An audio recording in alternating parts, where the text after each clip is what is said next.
Lekin G'azzoli aytadilar, a'zoning ichida kichik a'zo tiling deydi, lekin eng katta savobni ham shu qiladi, eng katta gunohni ham shu rasvo qiladi deydi. Alloh bor, Alloh buyuk degan hozirgi gaplarim meni quloqim emas, tilim gapirdi. Lekin Alloh yo'q deyotganlar na'uzubillah shuni ham tili gapiryapti. Tilda va kiruvchi va chiquvchi harom ishlar bor, kiradigan va chiqadigan. Ya'ni biz tavba qildik, tilimizdan chiqqan harom ishlarga, g'iybat, tuhmat, bo'xton, onadan so'kinish, birovning ustidan kulish, endi tavba qildingmi, bo'ldi, endi gapirmaylik. Endi qachon g'iybatni to'xtatamiz? Savol, qachon? Qachongacha biz o'zimiz bir-birimizni go'shimizni g'ajib yashamoqchimiz? Qachongacha?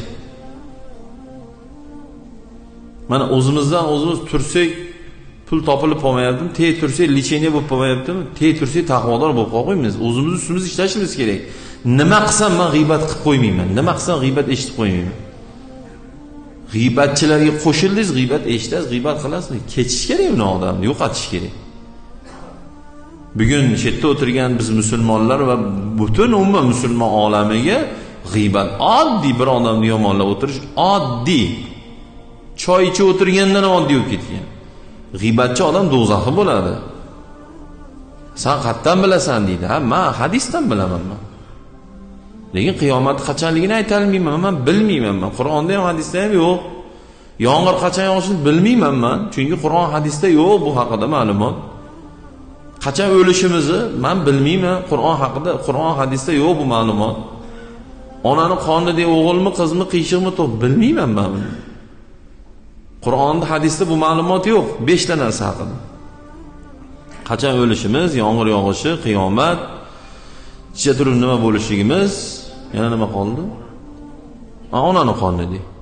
Bo'ldi. Qolgan haqida Qur'on va hadisda ma'lumot bormi? G'iybat qilguvchilar harom ish qilgan bo'ladi. Harom ish qilguvchilar do'zaxda yondiriladi deyilgan. Shundan kelib chiqib biz aytamiz. Biz qiyomatdagi holatni to'shli bilamiz degan da'voyimiz yo'q. Hadis va Qur'ondagi ishoralarni biz aytamiz. Shuning uchun biz nima qilsak, ko'z, quloq, burun, oyoq, qo'l va boshqa a'zolarimizdagi harom ishlardan uzoqda bo'lamiz. Shuni kalla qatirishimiz kerak. Shuna bolalar bormi, qo'shilmaslik kerak va bolamizga, o'g'limizga, qizimizga o'tgan safar aytdik, ota-ona haqida gapirganimizda, bizi onalik, otalik burchimiz qizlarimizga qanday qizlar bilan dugona bo'lishni o'rgatish, o'g'illarimizga qanday bolalar bilan do'st bo'lishni o'rgatish.